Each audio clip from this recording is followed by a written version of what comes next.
¿Qué tal? Buenas noches, qué gusto estar nuevamente en Oaxaca a fondo, aquí por Canal 9 de la Corporación Oaxaqueña de Radio y Televisión. Han sucedido en estos días una cantidad importante de eventos políticos que sin duda van a marcar la ruta de lo que va a ser el Oaxaca de los próximos años. El primer impacto que se tiene es que ya ha comenzado a caminar en una buena forma, en una cantidad importante de sucesos, la vida política del país, en primer lugar con el Congreso de la Unión, los senadores y los diputados federales, y también justamente en estos días acaba ya de entrar en funciones la 64ª legislatura local, es decir, los diputados locales, entre los cuales quedaron nada más y nada menos que 26 diputados de Morena de 42 que tiene el Congreso. Por lo tanto, hay mayoría simple tan solo de Morena, pero con sus aliados del PT, que quedaron 3, y del Partido de Encuentro Social, que quedaron otros 3, pues alcanza la mayoría calificada, ¿no? ¿Y esto qué significa? Pues que podrá haber la posibilidad de generar todos los cambios y los cambios constitucionales que decida un Congreso que deriva de partidos diferentes al que gobierna el Estado, que es el PRI y Alejandro Murat Hinojosa. Esperemos, por el bien de todos, que el partidismo no sea lo más importante, sino el tema de entender que ya hay gobiernos, sí con ideologías diferentes, pero que a final de cuentas van a incidir con las mismas personas que es la sociedad de Oaxaca. Estos son los temas que abordaremos en esta noche, para lo cual me acompaña mi amigo, compañero también, coordinador de información en lo que es radio, en el área que estamos nosotros, Omar Aguilar. Omar, ¿Cómo estás? Buenas noches, qué gusto estar nuevamente aquí. Pues te tocó presenciar o ser testigo, igual que a mí, a nuestros compañeros de reporteros, de lo que fue este inicio, esta primera sesión donde se cambia, dejan los diputados de la 63 legislatura a su cargo y lo asumen los de la 64. ¿Cómo viste el tema? ¿Cuáles son las primeras impresiones ahorita que se empiezan a sentar, dijera el clásico, los polvos de aquellos lodos, ya que empiezan a sentarse? ¿Qué impresión tendrías? ¿Qué le dirías a la gente, al público, al televidente, que te pareció este cambio? Creo que fueron cambios abruptos, ¿no? Yo no me hubiera esperado presenciar un cambio de partido. Lo que decías, este cambio de 26, que inicialmente eran 20 diputados de Morena, se elevó porque diputados elegidos por el PT y de Encuentro Social deciden pasarse a la bancada de Morena, en algo que, ahorita que decías, cómo se convierte en una mayoría simple y una mayoría calificada, pues es que es la aplanadora que durante muchos años el PRI, teniendo la mayoría absoluta en los congresos, en el Congreso de Oaxaca, lograba hacer. Ahora, la responsabilidad, lejos de decir, ay, el PRI está muerto, el PRI está echado a menos, está desaparecido el PRD, no tiene una bancada por primera vez, el Partido Acción Nacional tampoco lo tiene, solamente tiene un diputado y todavía la legislatura que termina, pues esos de tener un solo diputado eran partidos morralla, ¿no? Los partidos pequeños, el Partido Unidad Popular no tiene diputado, después de varias legislaturas que sí lo contaba. Panal tampoco. Entonces, lejos de decir, ustedes son los menos, creo que la responsabilidad que empieza a tener Morena, ahora sí realmente se ve reflejada derivado de ese voto del 1 de julio, en el sentido de todo lo que se haga, todo lo que se decida, lo que lleguen a convenio, esos 3 partidos políticos que mencionabas, Morena, PT y Partido de Encuentro Social, de alguna manera nos va a beneficiar o nos va a perjudicar a todos los oaxaqueños y las oaxaqueñas. Es mayúsculo el reto, creo yo. Si fuera diputado de esa bancada o de esa legislatura, estaría hasta paniqueado porque se vuelve, de alguna manera, de una responsabilidad tremenda, ¿no? La sección 22, en lo que giró alrededor de la toma de protesta, la sección 22, la dirigencia de la sección 22 disminuida, sin embargo, fuera de contexto, pidiendo 3 cuestiones que nada tienen que ver con el Congreso local. Una de ellas que es la abrogación de la reforma educativa, eso es un tema federal. Que se eche atrás el decreto de julio de 2015, donde se crea el nuevo IEPO para que le regresen la famosa bilateralidad, que es nada más y nada menos que el poder del IEPO, eso también corresponde a la federación. Y el otro tema es que se apruebe el PTEO, ¿no? El Plan para la Transformación de la Educación de Oaxaca, que tampoco es un tema local. Por otras organizaciones tan incongruentes como decir que son organizaciones anticapitalistas, pidiéndole al Congreso que intervengan para que les puedan otorgar a comerciantes en lucha, que son, se dicen ambulantes, pero son comerciantes establecidos, no tienen sus puestos fijos ya en las calles, un financiamiento para que puedan de alguna manera crecer. Todo esto, te repito, es un escenario abrumador, porque ya en esos polvos, sentados también en esos polvos, Jaime, creo que los 4 años que le quedan al gobierno de Alejandro Murat, los 3 primeros del próximo presidente Andrés Manuel López Obrador, tendrá que ser de definiciones, de mantener esa expectativa y cumplirle a la ciudadanía de esa expectativa. El reto para Alejandro Murat es que pueda mantener una gobernabilidad con un Congreso que no es afín, que lejos ha quedado de ser solamente una oficialidad de partes en donde en los mejores tiempos del PRI lo que decía el gobernador en automático se aprobaba por el gobierno o se derogaba.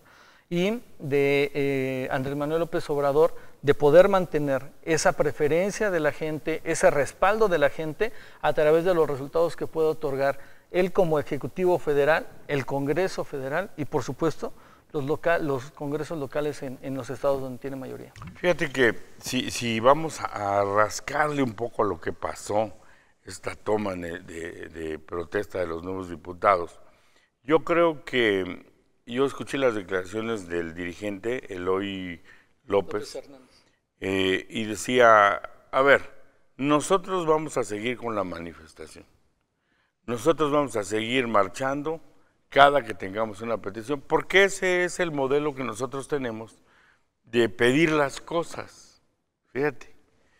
Y yo recuerdo, porque como pasitas para la memoria, que Andrés Manuel López Obrador les pidió que no dejaran a los niños sin clases.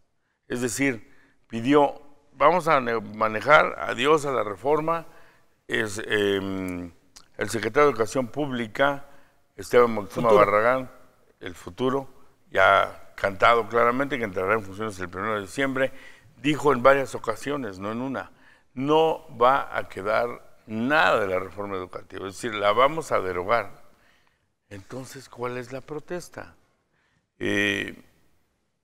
Creo yo que en una buena medida es mostrar la fuerza y la convocatoria que puedan tener y que son capaces de generar conflicto social si no se sientan a negociar las cosas razonables y las cosas irracionales, porque están acostumbrados, y más aquí en Oaxaca en lo general, a hacer las peticiones de cosas que normalmente en un universo paralelo, donde funcionara correcto, el marco de la legalidad, pues no las puedes ni pedir, pero aquí sí las piden. Pero ese nivel de convocatoria, esa fuerza convocatoria, ese músculo, ya no lo tiene. Pero se los están pidiendo que se los regresen. O sea, a ver, justamente dices, quieren que se deroguen los acuerdos que dieron paso al nuevo IEPO. ¿Qué es el nuevo IEPO? Bueno, pues el nuevo IEPO viene directamente derivado de la reforma educativa. Bueno, ellos quieren que se derogue la reforma educativa y que como consecuencia dejen de aplicarse, los nuevos acuerdos que se tienen para el manejo de la educación. ¿Cuáles son? Pues en términos generales es la rectoría de la educación la tiene el gobierno del estado como un intermediario entre la federación y los maestros. Ah, no, lo que ellos dicen es no. Esa rectoría ya que no pase por el gobierno del estado, sino que sea nuestra. Y si alguien dice, no, pero aquí no están proponiendo eso, pues claro que es lo que están proponiendo, al decir, deroga lo que hubo del nuevo YEPO y regrésame que yo, sindicato, ponga de entrada los 11 niveles educativos del YEPO.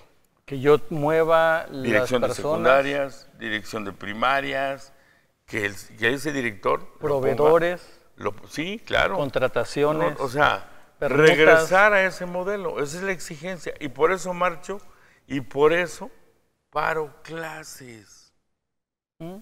¿Cómo se va a dar ese entendimiento si de entrada dicen, no, está bien, vamos a conceder lo que quieres, o vamos a ver qué es de lo que quieres, lo que posible, se puede conceder, pero no quiero que dejes a los niños sin clase. Y ellos dicen, no, espérame. Tengo un calendario alterno. Dejar a los niños sin clases es parte de la estrategia que tenemos. Y por eso, como era simbólico y significativo el cambio del Congreso, que es un Congreso que ha sido afín a la Coordinadora Nacional de Trabajadores de la Educación y a la sección 22 en específico. Bueno, hay muchos diputados que son maestros de la sección 22. Ah, bueno, tienes eso, tienes esa fuerza ya dentro del Congreso. No, la marcha, porque vamos a marcar claramente en un día hábil de clases, la amenaza. Sin consecuencias. La marcha, la amenaza, la movilización, negociación, movilización. Ahora, la sección 22 no tiene fondo.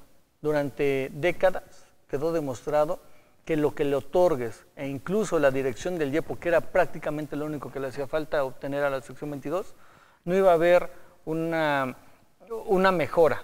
¿Qué sí ha logrado la sección 22 en estas últimas 3 décadas? Mantener a Oaxaca en una lucha constante entre el estado de Guerrero, Chiapas, del último lugar en aprovechamiento de niveles educativos. Ahora, hay una cosa que hay que decirla también en la mesa, si te pones a analizar el modelo en general.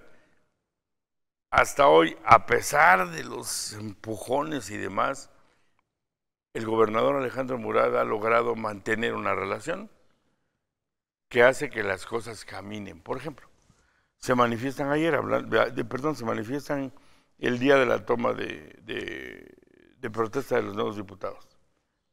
Pero ahí acabó. O sea, es decir, sí entro a mi modelo, sí muestro que sigo firme en la movilización, pero al otro día regreso a clases. Y esos son acuerdos de gobierno claros. Cuando esperaríamos que se fueran a plantón. Por ejemplo, ¿no? ¿No? A ver, indefinido, por ejemplo. Entonces sí tienen ellos su estructura de lucha ahí, pero también el gobierno, el del Estado, ha logrado empatar ese equilibrio. Vamos a ver qué pasa ahora con el Congreso. Porque las peticiones que se hacen y de las organizaciones, estuvo esta otra que estaba pidiendo... La Huacol. Huacol, que es la que dice que estaba pidiendo que hubiera apoyos de dinero. Cuando son anticapitalistas. Y deja eso. No es el lugar.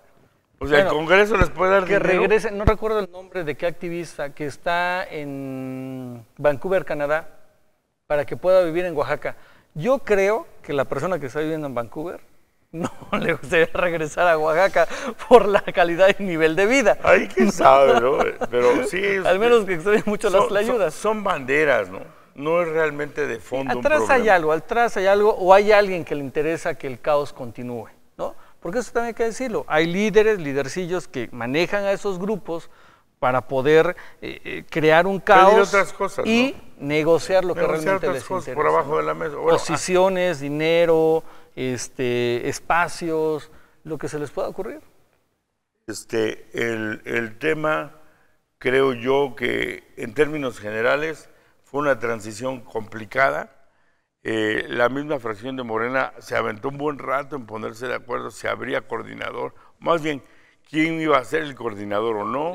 Hubo conflicto con la mesa directiva en los nombramientos y el asunto duró varias horas. Estaba citada a las 11 de la mañana y empezó 2:15, 2:30 de la tarde. Porque no había acuerdos. Vamos a ir rápidamente a una pausa, regresamos, estamos platicando de lo que es el cambio de Congreso en el Congreso del Estado que se dio en estos días. Ya hay una 64ª legislatura local.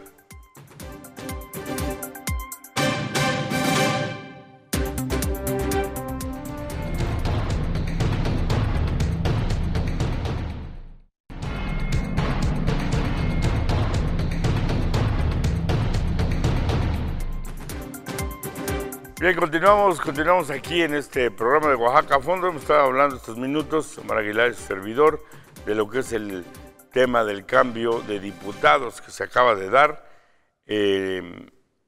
La 63 legislatura se fue con todo lo que representaba y llega a la 64, en un cambio absoluto de ruta del Congreso. ¿Qué va a pasar en la relación con el gobierno del Estado, con el gobierno federal? No lo sé, pero sí se nota, se huele que hay novedades, que va a haber formas nuevas de hacer la política. Omar, de entrada, el Alejandro Avilés, que conocimos que es el coordinador de los diputados del PRI, que conocimos en una legislatura anterior donde el PRI era primera minoría, ¿no? Porque no tenía mayoría, sí, pero las alianzas que podía hacer y lo que traía en las manos se acabó. Hoy llega, incluyéndolo a él, con 6 diputados. Y ya se notó, porque de entrada el primer conflicto serio que hubo fue que los diputados votan y nombran presidente de la mesa directiva de la Cámara de Diputados, que va a ser quien represente a la Cámara ante el Ejecutivo y ante el Judicial, a César Morales Niño, que es legislador del PT, cuando el PT tiene 3 diputados. Y se supone que el reglamento dice que con 6 diputados, perdón, el que tenga el segundo lugar, le corresponde presidir la mesa, y el segundo lugar es el PRI, con 6. Sí. Pero les dijeron no. Le aplicaron la aplanadora. Y nombraron a César Morales. ¿Cómo ves? Les aplicaron la aplanadora. Ahora, se hace el primer berrinche de esa legislatura por parte de los priistas. ¿En qué sentido? Son 3 diputados los que rompen sus votos, ¿no? Al momento de elegirlo en la urna. Yo creo, Jaime, que esta actitud es hasta de revanchismo político, ¿no? De los morenistas que, dicho sea de paso, parte de no ponerse de acuerdo, parte de no tener ya planchadas las cosas, es de los orígenes de Morena, ¿no? Ayer te lo decía, ¿de dónde vienen? La mayoría de los que fundaron Morena y de los que se agregaron. Vienen de las filas del PRD, de un PRD aguerrido, conflictivo, bélico, ¿no? Que hasta balazos había en sus reuniones para poder definir quién participaba en dónde, y fue también un reflejo, creo yo, de lo que sentían hacia el PRI, de decirle, mira, ahora ya no sirves para nada, ahora no tienes el poder. Creo que es un error, porque si partimos de todo lo que se ha pregonado en Morena, deben de respetar las leyes, los reglamentos internos, pero también, Jaime, creo que la falta de conocimiento de muchos diputados en el sentido de tener experiencia política, de tener una experiencia legislativa, no es lo mismo un diputado de Morena que no sea un Otón Cuevas, por ejemplo, o una Hilda Pérez Luis, ¿no? Que ya han estado metidos en los ajos, que ya han sido diputados, alguien que es su primera ocasión y que ganó porque el efecto Andrés Manuel lo llevó allá.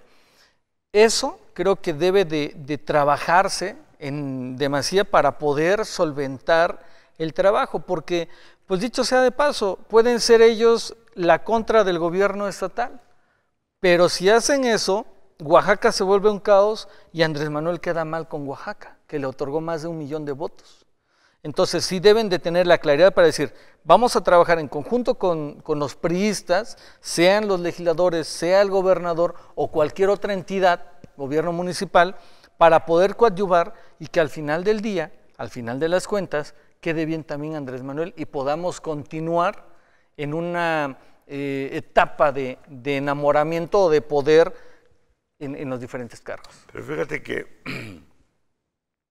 si vamos más a fondo en el tema,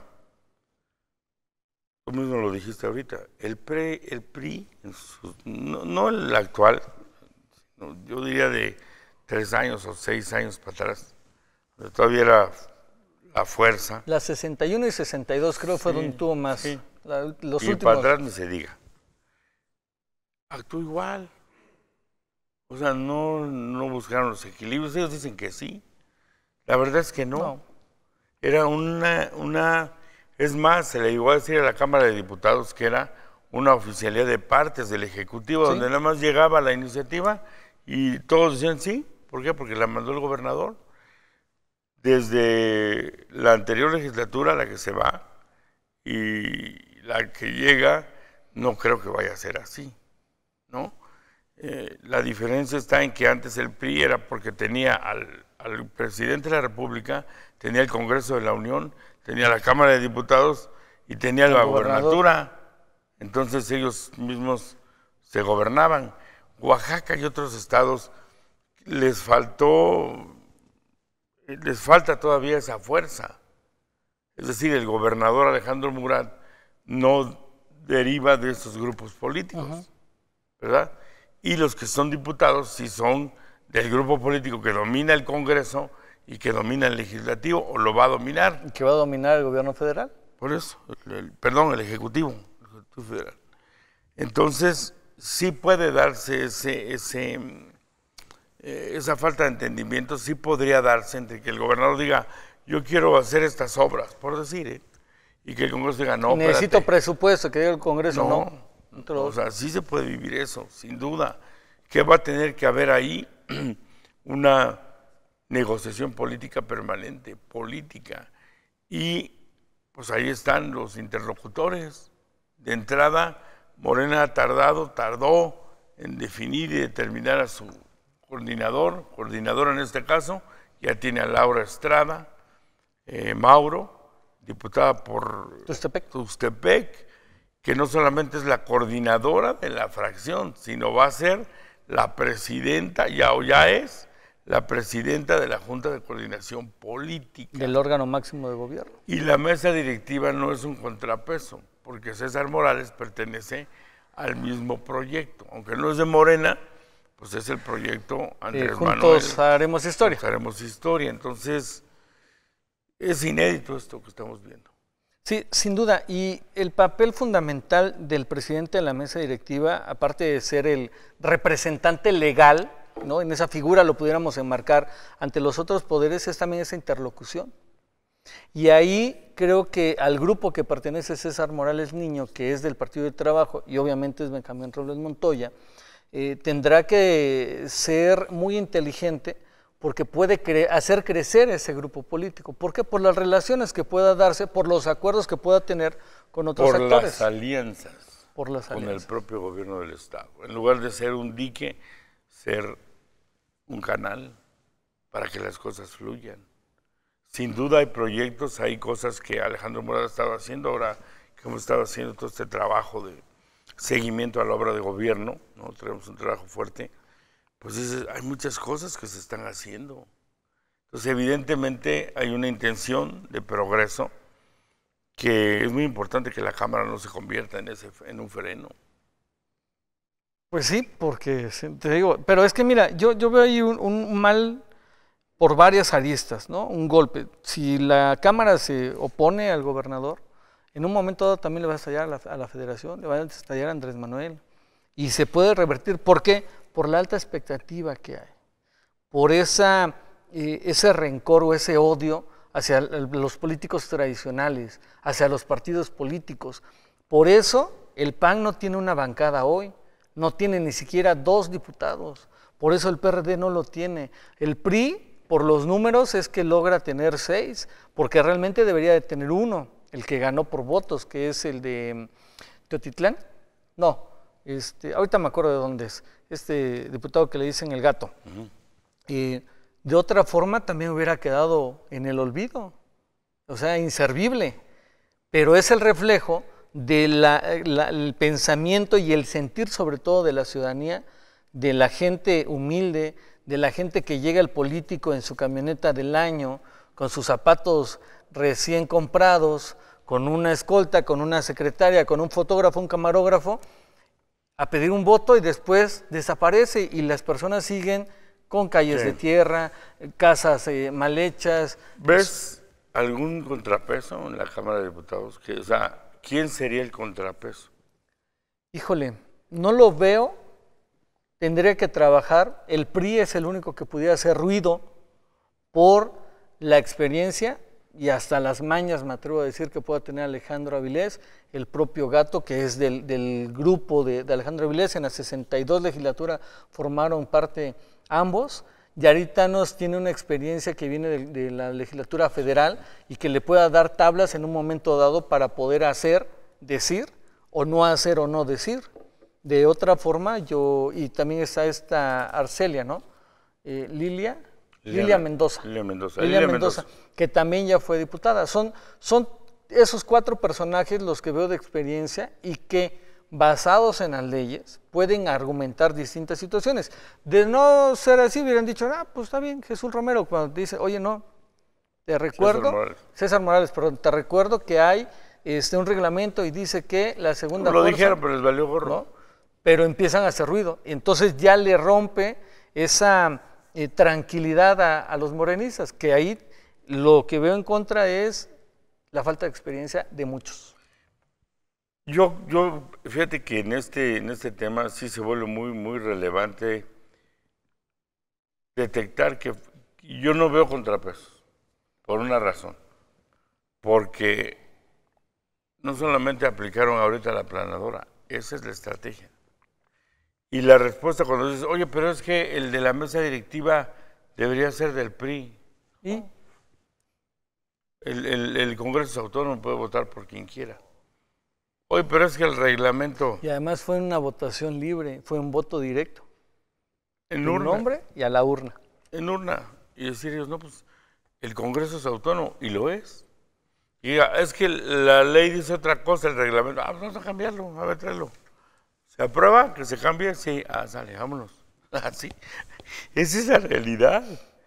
O sea, el manejo que antes tenía que ser una discusión y un acuerdo entre partidos, se acabó.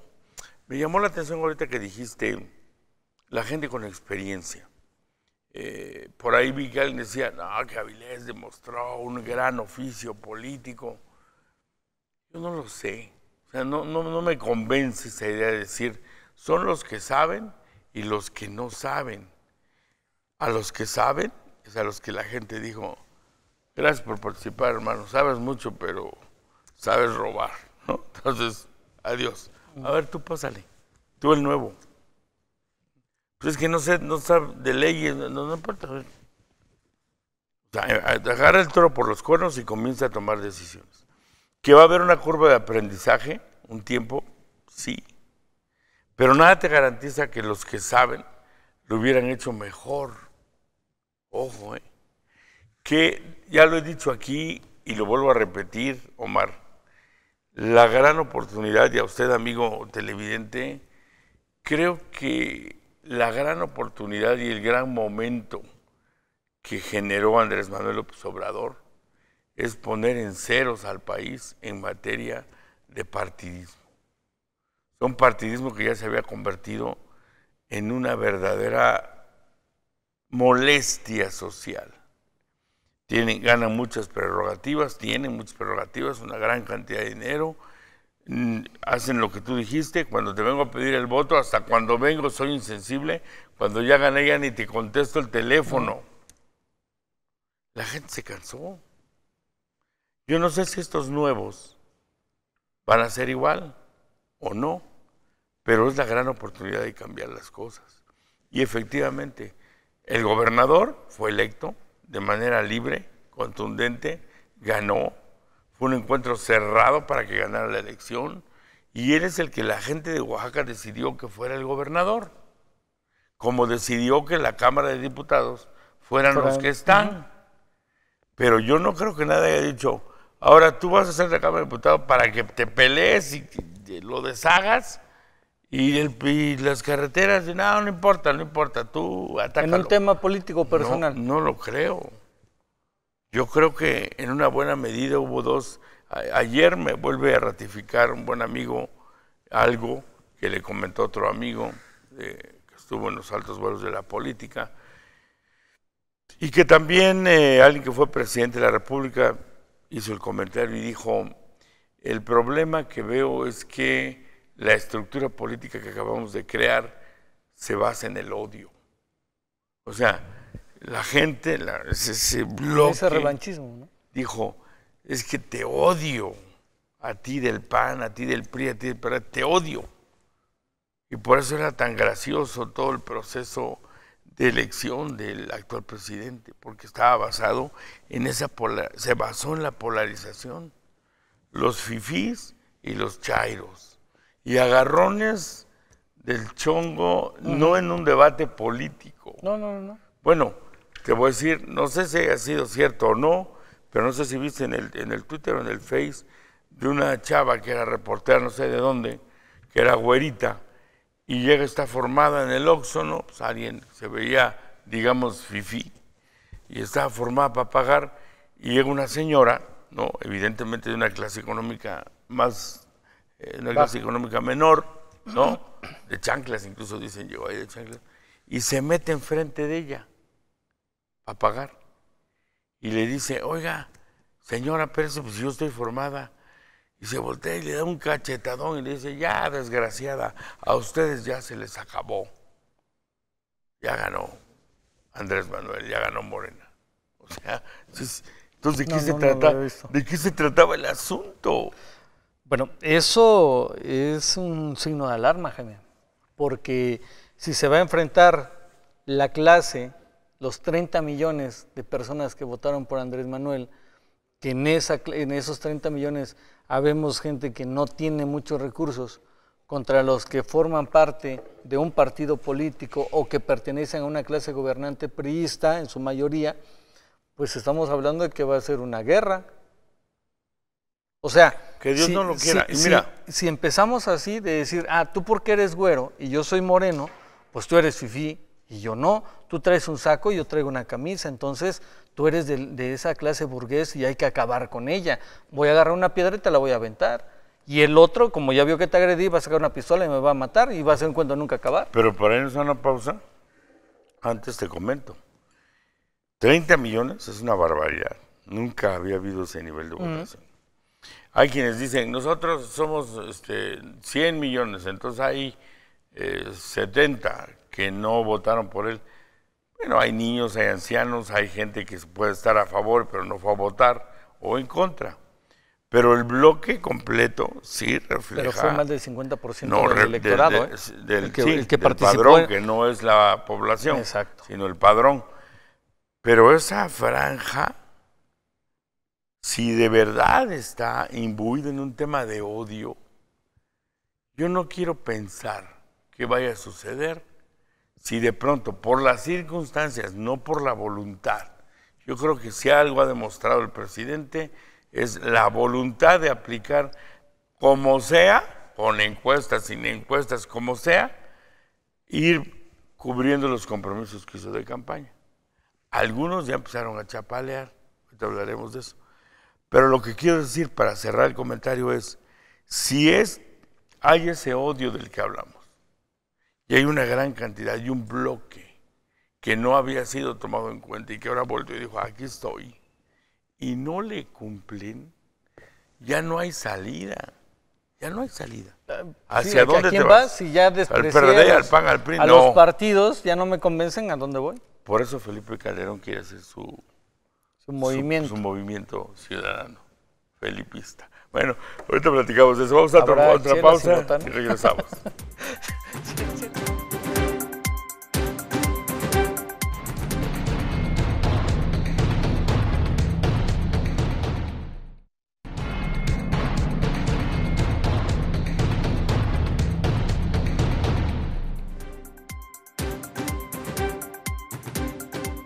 Bien, continuamos platicando de los temas tanto del Congreso local como lo del panorama en general. El golpe, Omar, el panorama general político, el golpe al corazón de los partidos fue de muerte. Y lo vemos porque continúa la decantación, el Partido de Acción Nacional, los dos presidentes que ha tenido Vicente Fox Quesada y Felipe de Jesús Calderón Hinojosa, los dos ya renunciaron al PAN. Entonces el PAN ya ahorita no puede decir, tenemos unos presidentes, expresidentes panistas. Lo que pueden decir es, tenemos unos expresidentes expanistas, ¿no? Porque ambos renunciaron. La gente que está en verdad cercana con Felipe y que ha platicado con él y sabe, coinciden que él ya había decidido la renuncia al PAN antes de la votación. Es decir, el pretexto que le sirvió para sacar su carta de renuncia fue que hubiera ganado Marco Cortés la dirigencia nacional. Si tú te pones a pensar la cantidad de votos, fueron menos de 200,000 en todo el país. ¿Qué panismo es ese? En un país de 100 millones de personas. Después de haber sido la segunda fuerza política en el país. La primera, pues si tuvo 2 presidentes del PAN. ¿Qué pasó? Pues, como dice la canción, que se desmayó. O sea, le dio la votación de Andrés Manuel, la puntilla así, ¡pac! ¡Fum! Para desboronarse. Al PRD ni hablamos, hermano. Es la hora en que no levanta la cabeza y dice, así nos estamos reorganizando. Y de los demás partidos ni digamos. Digo, por ejemplo, el Partido Encuentro Social, no sé cómo quedó el cómputo o el conteo, que tienen diputados pero no tienen el registro del partido. Pero acuérdate que ganan por un efecto. O sea, la gente no votó por el Encuentro Social, votó por Andrés Manuel. Y como iban en coalición, el voto era para esos partidos. Esa es la fórmula mágica del por qué te están y ya no tienen registro. Bueno, como quiera que sea, ¿dónde está el partido en el que va a intentar contraponer a las acciones de gobierno que se hagan? Porque al final de cuentas, pues el presidente y la gente que lo rodea son seres humanos y se equivocan y aciertan. Y por ejemplo, estamos viendo algo extraño, a mí se me hace extraño, en el tema de los banqueros, ¿no? El Senado, una senadora, se me va el nombre ahorita, sube y dice, las comisiones bancarias que se cobran ya no pueden ser. Se acabó. Hay que quitarlas. 17 comisiones tiene que quitar, comisiones, ¿no? que cobran los bancos. Entonces, inmediatamente, al decir que va a subir a votación al Pleno, la Bolsa de Valores mexicanos cae como nunca en los últimos 15 años o 10. 10 años. 10 años. Claro. Y entonces sale el propio presidente de la República y dice, no, espérense, no vamos a tocar eso. Las comisiones de los bancos no se van a tocar este año. Bueno, los próximos 3 años no las vamos a tocar. Y regresa y sube, repunta la bolsa al nivel que traía. Se recupera el peso sobre el peso del dólar. Y luego sale Ricardo Monreal y dice, no, espérame, porque me acuerdo que hasta le preguntan, ¿lo regañaron? Por lo que dije, no, o sea, nosotros nadie nos regaña. La propuesta se va a llevar a comisiones y va a subir a votación al Pleno. Y otra vez se cae la bolsa. Yo no sé si eso es una señal de los tiempos que vienen, porque uno pensaría, todo es el respaldo a lo que él diga. ¿Por qué Monreal sale a decir que no? ¿Es una estrategia de ellos mismos? ¿De verdad se está oponiendo? ¿Qué está pasando? Y eso va a ser el reflejo de la Cámara de Diputados local. O puede llegar a ser que incluso el Ejecutivo Federal diga sí al parque eólico que se extiende y que el Congreso en la revolución diga no, espérame, primero mándanos y te vamos a decir si sí o no. Oye, pero ya la Federación va a dar el dinero. No. Espera. Tiene que pasar por aquí. Yo no sé si eso va a ser. Mira, yo creo que... Y no es un tema de conocimiento legislativo. No. Es un tema político. Yo creo que, o más bien, no sé si realmente lo regañen o no, si realmente tenga una independencia, una autonomía. Monreal, hay que decirlo, se peleó terriblemente con Andrés Manuel cuando no fue elegido como candidato a la gubernatura ya de la Ciudad de México, que es lo que quería, y se reconcilió y de premio le dieron la senaduría. Lo que sí, y la coordinación. Lo que sí he estado revisando es, por ejemplo, que los bancos generan más, o cobran más comisiones en México que en los países de origen, por ejemplo, ¿no? De 22% en México al 38%, números más, números menos. Pero lo que representan esos capitales que estén en México para una gobernabilidad y también para poder generar distintas cuestiones que no lo está viendo Monreal ni lo ve la senadora, porque la senadora dice, Pues simplemente yo tengo 2 tarjetas de crédito y me están cobrando anualidad, manejo de cuenta, expedición de cheques, intereses plásticos. moratorios. Pero ahí en esos 17 intereses o cuotas que cobran los bancos, hay un porcentaje que se va para las arcas del gobierno federal y que en promedio representan algo así como 170,000 millones de pesos para impuestos. Entonces, estarás de acuerdo que también Andrés Manuel dice, oye, no, espérate, porque de lo que están cobrando ellos, nosotros, el gobierno federal, el Ejecutivo federal, no el legislativo, el Ejecutivo se está llevando un dinero necesario para muchas cosas. Sin duda es una razón que habría que considerar. Yo creo que el tema y el asunto va más para atrás todavía. Hay que recordar que José López Portillo, cuando fue presidente, generó la nacionalización de la banca. ¿Por qué? Porque los banqueros empezaron a presionar y por esa presión de los capitales de interés de la banca empezó a subir el dólar, lo empezaron a ahorcar económicamente. Yo creo que ahí tiene razón Andrés Manuel cuando dice, es que el poder político no es más, el poder económico en un país no puede ser mayor al poder político. El presidente es el jefe de la nación y los demás tienen que entrar al orden. ¿Por qué tenemos estas comisiones? Después de la nacionalización de la banca, viene un retiro masivo de capitales también en el país, de otras índoles y de otros rangos. Y entonces López Portillo se ve atrapado y le hereda a Miguel de la Madrid un país en una crisis espantosa económica. Y Miguel de la Madrid no logró manejar eso y es quien empieza otra vez a generar la reprivatización de la banca. Para atraer esos capitales que tocaron sus intereses, tuvieron que concederles una gran cantidad de cosas. Sí, claro. O sea, pues no cobraba yo antes la comisión por apertura. Porque la tarjeta sea roja. Tengo una... Está bien, no hay bronca, pero mete tu capital. Pero es que tendrían que tener garantías. O sea, como empresario no vas a arriesgar no solamente tu les capital. dieron las garantías, sino les dijeron, es de lujo, es de pelos que seas banquero. Porque mira, la oferta. Paraíso. Y entonces viene una reprivatización de la banca que crece extraordinariamente de una manera enorme en el tiempo de Carlos Salinas de Gortari, pero se vuelve cupular. O sea, las grandes derramas, las grandes, sí le toca de los impuestos y demás al gobierno, y entonces le sirve para sus programas sociales. Pero las grandes derramas no llegan a la población, se vuelven élites. Esos grupos de muy ricos con gente en México muy jodida. Y luego viene la manga anchísima de Zedillo, porque también trae la bronca del famoso error de diciembre, donde Jaime Serra Puche, su secretario de Hacienda, va sin el menor tacto político, económico y financiero, y dice en una mesa abierta, vamos a poner a flotar libremente el dólar, es decir, se va a disparar.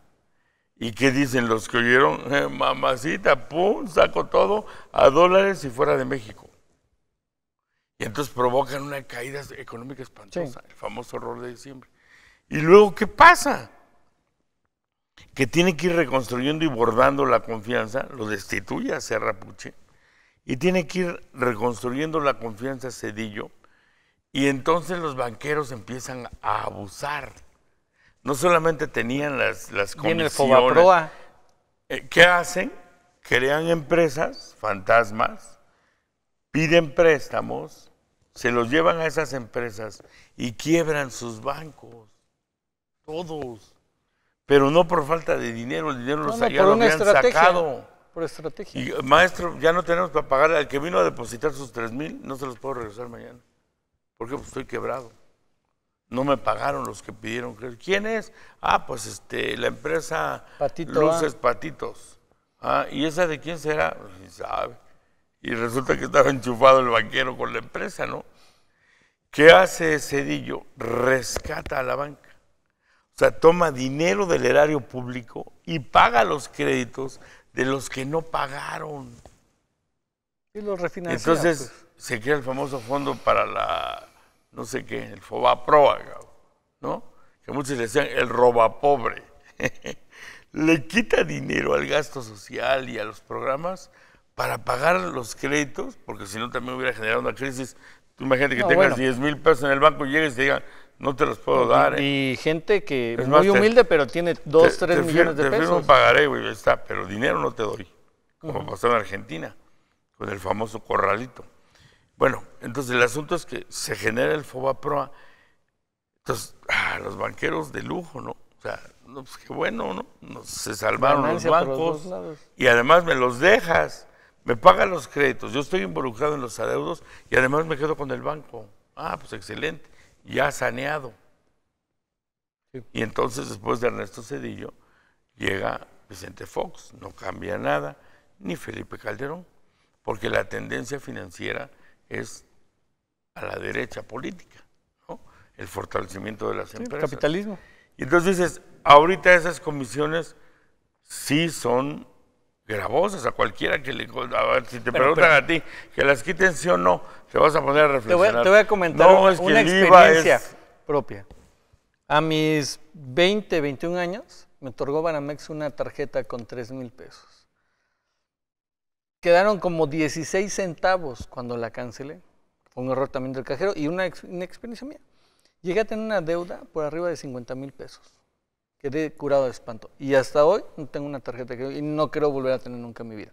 Lo que sí entiendo es, ¿cómo pasa de 16 centavos a una cuenta de 50,000 pesos? Así es.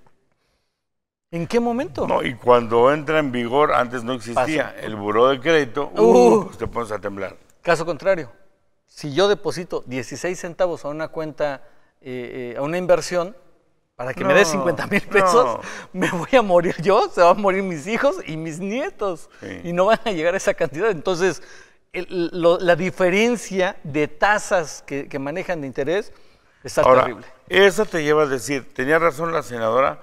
Pues yo creo que sí, pero... ¿Y el tacto político? Esas no son las formas. Y tan no son, que ya viste que se cayó la bolsa. Sí. ¿Qué significa que se caiga la bolsa? Ah, bueno, pues que las empresas que tienen acciones, el índice de precios y cotizaciones, a perderlas, a perder su valor. Entonces, como estás perdiendo dinero, o saco mi capital y me lo llevo, o despido a 500 personas, porque ya no les puedo pagar. Sí, porque lo que ayer tenía 500,000 pesos, se devaluó y hoy tengo 250. Entonces, para el viernes que tengo que pagar la quincena, ya no me alcanzó. Entonces los despido. Es un tema por demás complicado, complejo, de una estructura que toca diferentes puntos importantes, pilares. Hemos hablado de los pilares del gran sistema. Yo no creo que Andrés Manuel pueda realmente tocar esos pilares. Uno de ellos es el económico, a través de la banca, los inversionistas, el índice de precios y cotizaciones, que es la Bolsa Mexicana de Valores, el petróleo. Hoy está en duda si se construye o no esta refinería en Tabasco. ¿Por qué está en duda? Se va a consulta. Porque se va a consulta.